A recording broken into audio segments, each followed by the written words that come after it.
Good morning, wrestling world, and welcome to PWR Today for Wednesday, September 14th.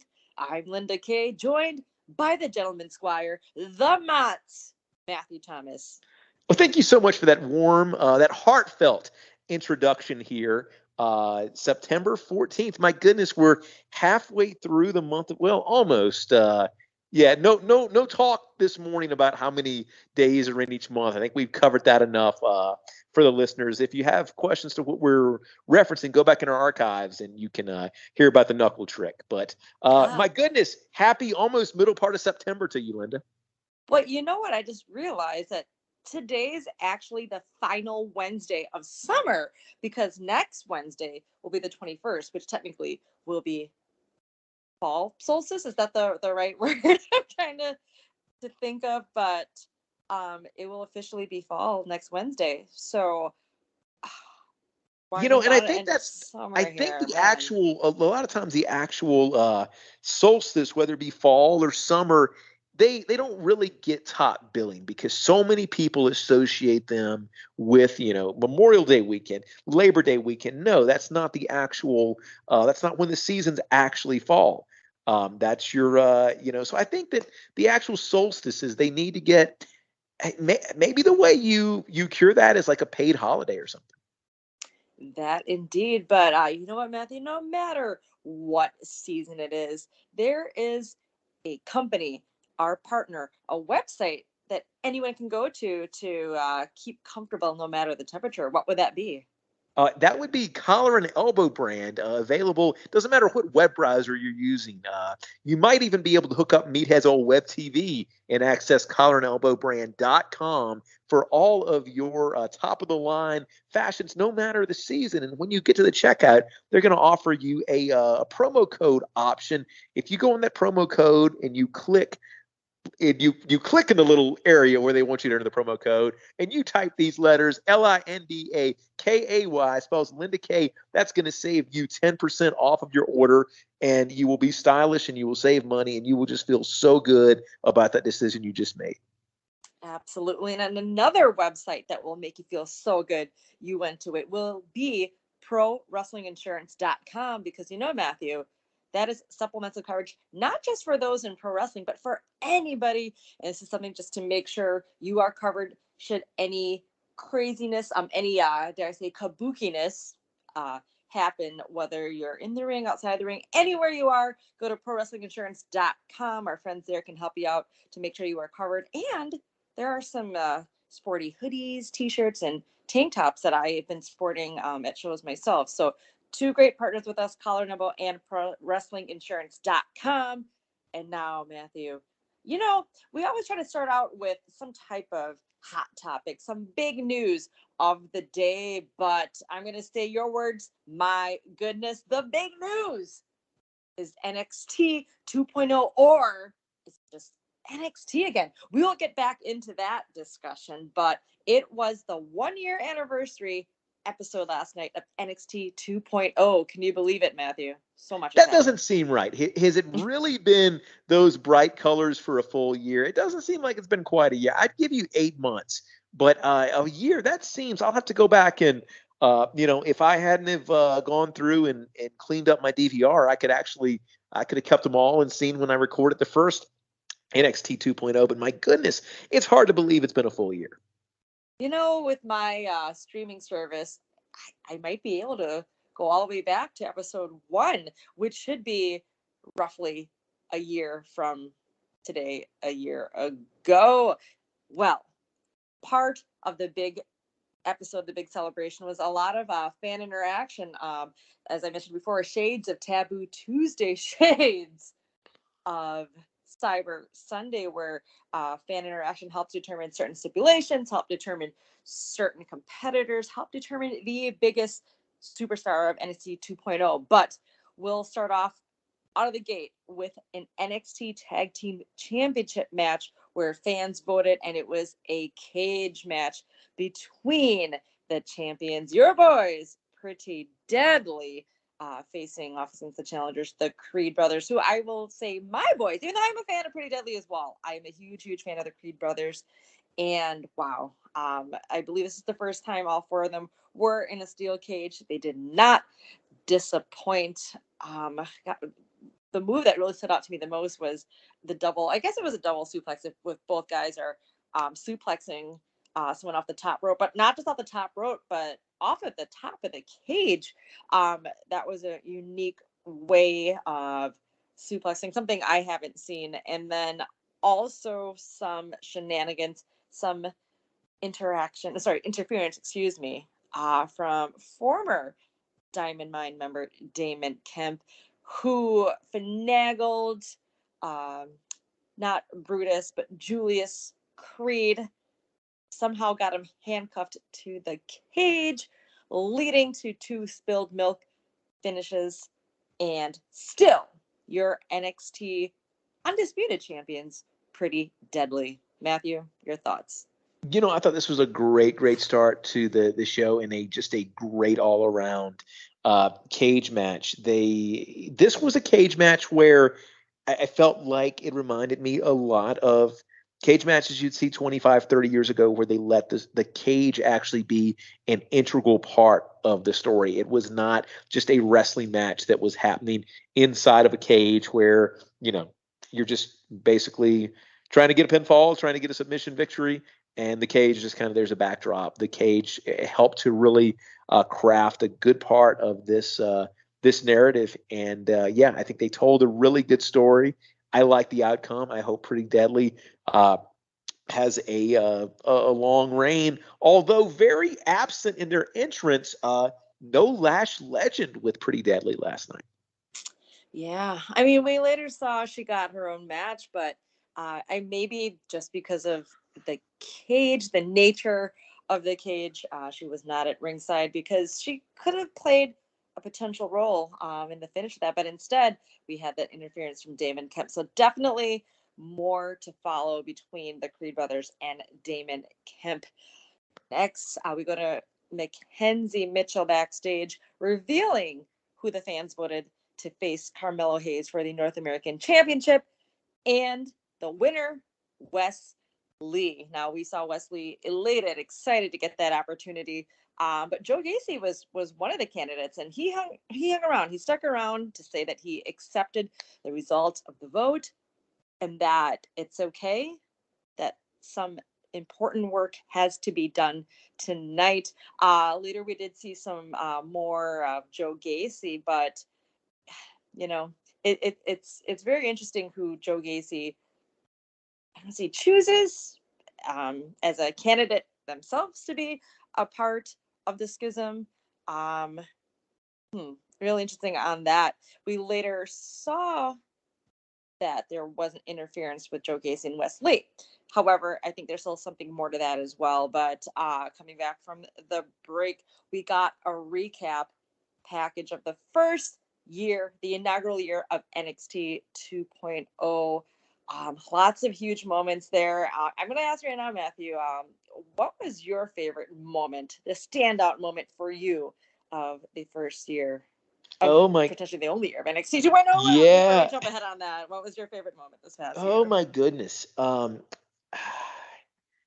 I have, and I'm going to go to this because I think it encapsulates what NXT 2.0 is really trying to be.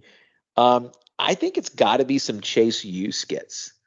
Oh, okay. Because I think that is really, that's kind of the style that they're shooting for. I mean, this is, if you go back and you watch episode 1 of NXT 2.0, I think it should have been very evident that this has been Braun Breaker's year. He was in the very first segment. I believe, Linda, it was the then LA Knight opening up the show and being interrupted by Braun Breaker, and I think that was really kind of set the tone there. So what I've enjoyed the most, I would say a consistent occurrence is the Chase U skits. But I really think when you kind of go back and who knows where they're going to go with the name or really kind of where this falls in the in WWE history. But I think what you're going to see in the years coming up from this is probably the resurgence of Mandy Rose's career. She having that title reign and really being billed as a top tier talent.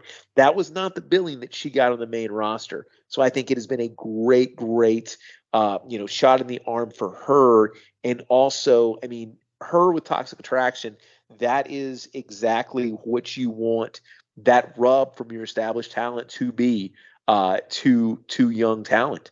And I think that's exactly what's going on there. So I think kind of going into a historical perspective, that's probably one of the biggest things that you are going to see. NXT being used as a vehicle, for really not just promoting young talent because it's done that for years, but I think Mandy Rose is, I hope, when she's up at the main roster, that is by far and away the best NXT kind of reboot story since Drew McIntyre.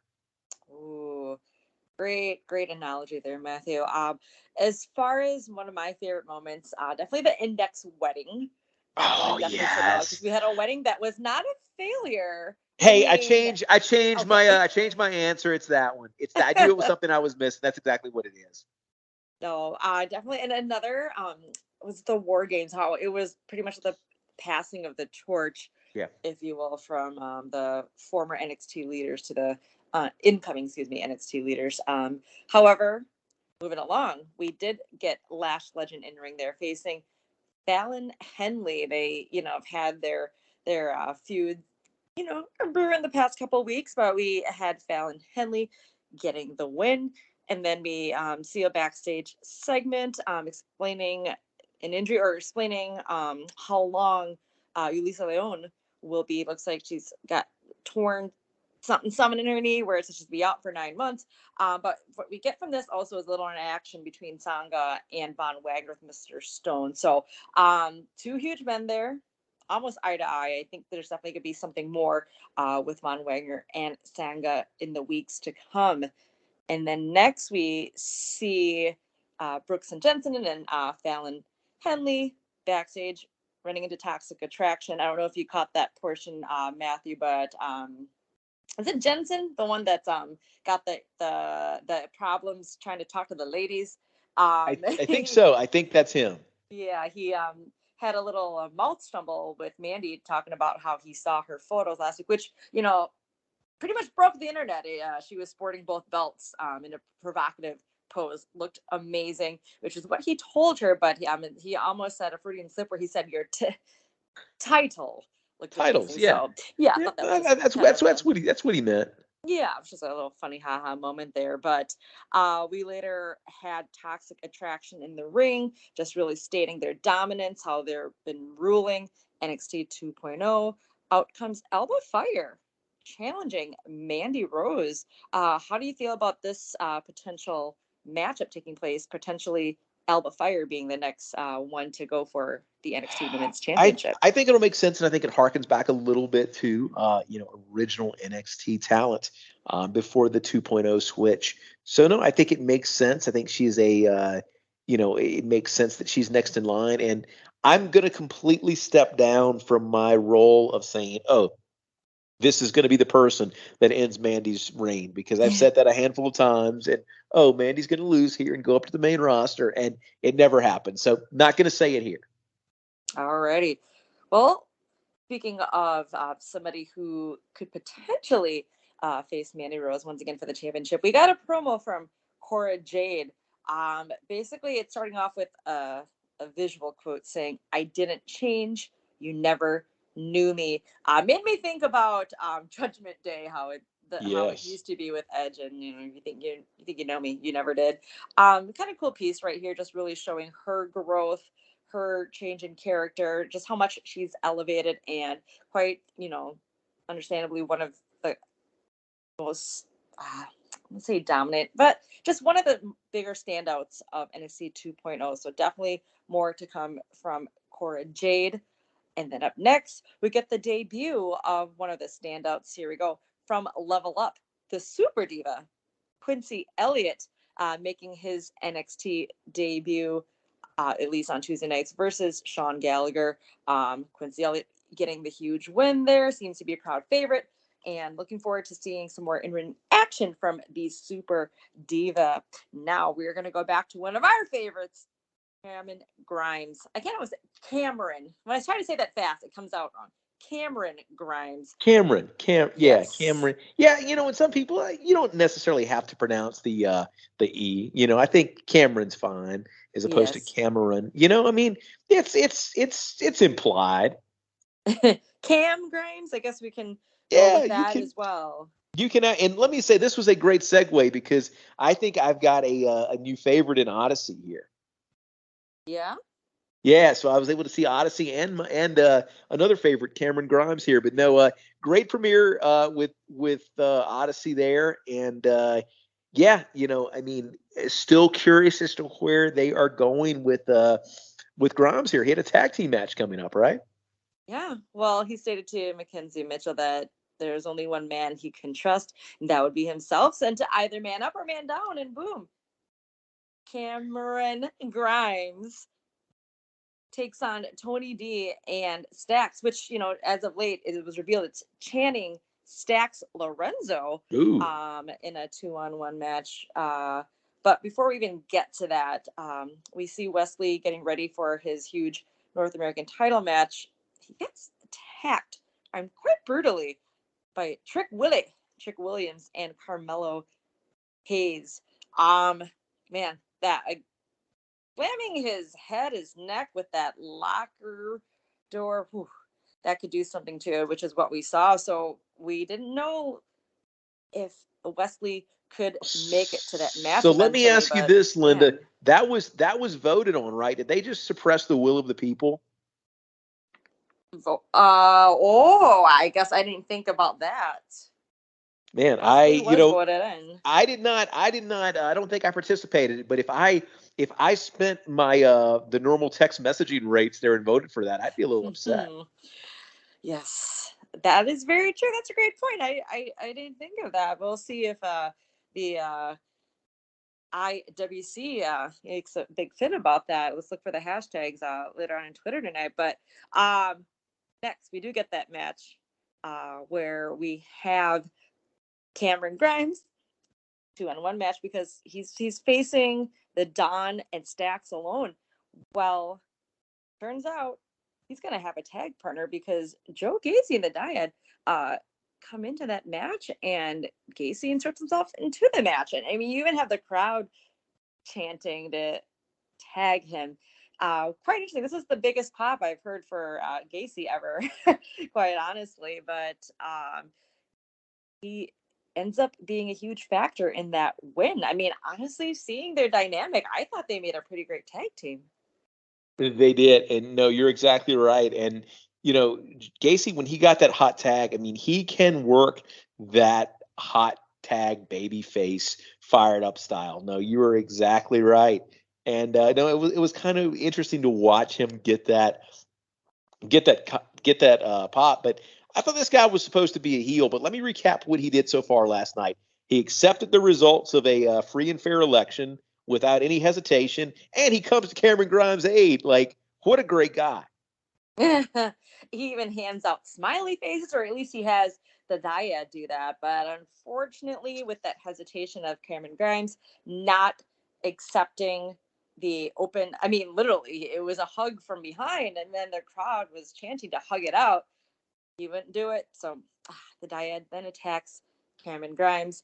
Obviously, something continuing between him and Gacy. But I'm liking this. I like how we got that moment where we almost got like, whoa, a huge swerve there where they might actually be a tag team. But that didn't happen. But that's all right. You know, we did later have an appearance from that mysterious person in that red hoodie. At that moment, though, during that attack, it just gave me a flashback. I'm like, you know who else is known to wear a hoodie in pro wrestling? Uh, let's see. Well, with this forbidden door wide open. Oh, why am I drawing a blank? I'm thinking of Hook. Oh, It's just wishful yes. thinking. I'm not saying that he's Oh, hopping over to NXT, but it just, kind of ironic that this mysterious person that's been showing up to, that table that the Dyad's been having where they've been handing out those smiley face pins might make an appearance, At the which they at the did, which very I'll get to in a minute. least, if you're going to plant those seeds, I would take it a step further and just have this person have a bag of chips or something. Oh, yes, that would definitely cause for some conversations with the IWC. But I digress. Next, another great segment. This person, Matthew, is just getting me more intrigued, and it was a promo there with JD McDonough on personal grooming. A close up on the razor on his neck. You couldn't see who was shaving him, but I was thinking, wow, this is very reminiscent of a horror movie where you see like a blade getting close, where you're thinking like, oh, there's gonna be a nick, there's gonna be some blood. Oh, we got some blood, a little bit on the back of the neck there, and there we are with Jamie McDonough staring at the blood on his hands. Just really interesting, and again, I'm getting more intrigued by this character here, and I'm liking it, but just always something with blood, and we are nearing Halloween Havoc, that is. So I would hope for some more blood, and I don't just mean like a gig job, a shot to the head with the chair. I want a unique way of blood coming out of Jamie McDonough in time for Halloween. Yeah, I mean, we've seen him, prick his finger. Here we got some shaving blood, and now did we ever see there was somebody shaving him? Correct? Was that Yes, okay? but we But did didn't we? see who it was. Well, here's the thing. You think back about what year are we in? So 2022. Go back, give or take, 12-ish or so years ago. I know a guy that is a current WWE active roster member, although he's not currently active right now. He took pride in grooming, and he's been known to bleed quite a bit as well too. Um, I mean, hey, if we don't want people to forget about Cody, maybe he can be like McDonough's barber. Well, there was a prominent tattoo on the forearm. I do not believe that was Cody Rhodes behind him in the barber chair, but or I'm not sure it was a barber chair. I know you and I had talked about a barbershop moment or potential barbershop moment this past weekend, but I digress once again.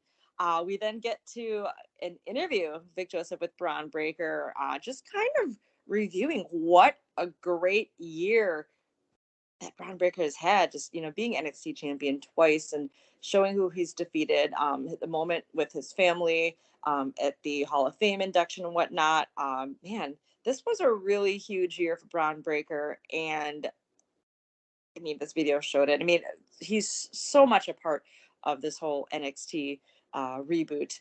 And we will later see how big of a part he is just based on fan voting. But I will jump ahead here. We then have an interview with Tyler Bate, who's saying, eventually he does want that rematch with Braun Breaker. But before he can get there, looks like we have somebody else just sneaking their way into that picture. And that would be the aforementioned JD McDonough. So it was made official later on that next week on NXT, we are going to have a number one contendership match match. And that would be between Tyler Bate and JD McDonough to eventually face Braun Breaker. But again, JD McDonough, he's now that, oh goodness, I'm brain farting right now. NXT UK. Damn Shaw. Oh my God. Oh, Dexter Loomis. Thank you. Now that he's on to Raw, we need another sneaky, creepy kind of fella over at NXT, and I think we got him in JD McDonough. Now, I will mention the winner of of the top biggest star of NXT, voted by the fans, and that would be Braun Breaker. No surprise there. We also got Grayson Waller, just like talking with McKenzie, saying it, thinking it was going to be him, that he's the face of this brand, but he also rumbled about how he has to have that title shot with Braun Breaker coming up as well. So just a lot of different seeds being planted on who would be facing Braun Breaker sometime soon. We also got a match that's been kind of brewing the last couple of weeks with Big Body Javi facing the security guard in back, Hank Walker, who was dressed in street clothes, not even a security attire, but the street clothes there. But hey, he got a surprise victory. Definitely the fans were behind Hank Walker, who obviously, will be, I would assume, a regular superstar there on NXT. But now I'm just going to jump ahead to that final championship match, which was to have been Carmelo Hayes against Wesley, as voted on by the fans, but due to that attack, he was not able to make it out. So, boom, huge surprise, very, very big surprise for me because I was not thinking that Solo Sikoa would be back on NXT 2.0, and there he was live in the flesh saying he's got next. Man, that got made official. We finally got the match between Solo Sikoa and Carmelo Hayes that we have been wanting. Matthew, were you shocked? Yes, in a very, very good kind of way. And, we talked here a couple times recently about, hey, I mean, maybe you have, and it was specifically, I think that title, it was the North American title. This was before the last pay-per-view, but it's like maybe that is one because Ricochet was contending for it. Maybe this is something that actually goes to the main roster. And my goodness, I mean, we had Solo Sikoa's stock has risen dramatically here in the last couple of weeks. He is a member of the bloodline. He is an Uso, as documented on Team Nelson Mandela. He is the third member of the Usos, and my goodness, now giving him this singles opportunity, I think just made his stock rise even farther. Absolutely. And, I can't fully recall if they've had a one-on-one match before, but the one being for the A title, the North American Championship. We got that last night. And I will say it as if I was at ringside. And new NXT North American Champion, Solo Sikoa, bringing some more gold to the bloodline lines. That was huge, huge way to end the special 1 year anniversary episode of NXT. But then, as that celebration took place, we got some final words there from Shawn Michaels, and just another vignette of how NXT has brought up so many superstars, bringing, just seeing the growth, the step from coming in developmental to being at superstardom. It ended with NXT 2.0 logo, which then transformed into black and gold 2.0 no more. Matthew, that, whoa, gave me some goosebumps. Yeah. Yeah. I mean, with the changes that we have had up top, I think this was to think that NXT was going to remain, or NXT 2.0 was going to remain unchanged was probably a stretch. And I think we just got confirmation at the close of the show.